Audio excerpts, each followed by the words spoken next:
مصطفیٰ حاصل ہے۔ ایک کو مقام ابراہیم کہا جاتا ہے اور ایک کو حجر اسود کہا جاتا ہے۔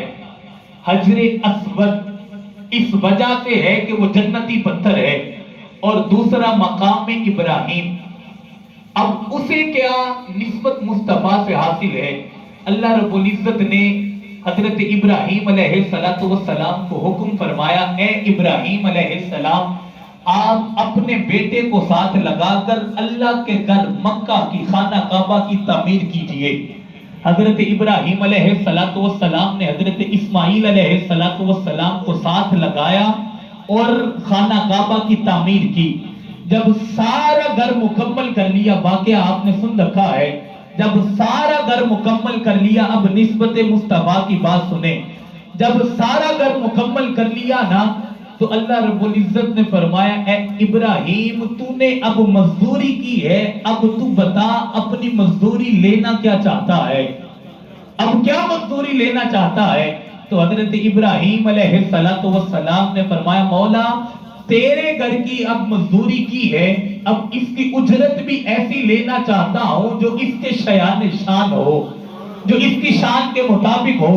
فرمایا مانگ، کیا مانگتا ہے؟ اسی پتھر پہ کھڑے ہو کر مفسرین کرام کہتے ہیں ابراہیم 5 ملکوں میں گئے ہیں، مصر میں، عراق میں، شام میں، مکہ کی وادیوں میں گھومتے رہے۔ ہزارہ پتھر، لاکھوں کی تعداد میں پتھر ابراہیم کے پاؤں کے نیچے آئے ہیں، کسی پہ نشان نہیں تھمے ہیں۔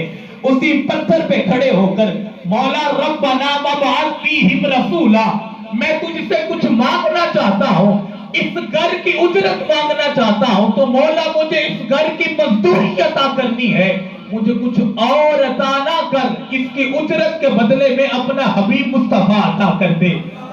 جب مصطفیٰ کا ذکر کیا نا، تو اس پتھر پہ کھڑے ہو کر، بات سمجھا رہا ہوں، اسی پتھر پہ کھڑے ہو کر سارا گھر بنایا، اسی پتھر پہ کھڑے ہو کر اور بھی کام کیے۔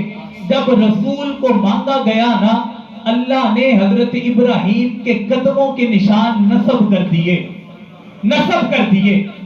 پتھر سخت تھا، جملہ کہنا چاہتا ہوں اور بات بتانا، عشق کی بات بتانا چاہتا ہوں۔ ساری زندگی سارے پتھروں پہ چلے، کسی پہ نشان نہیں پڑے۔ ابراہیم نے جب مصطفیٰ کو مانگا، پھر نشان پڑے ہیں، پتھر نرم ہو گیا ہے۔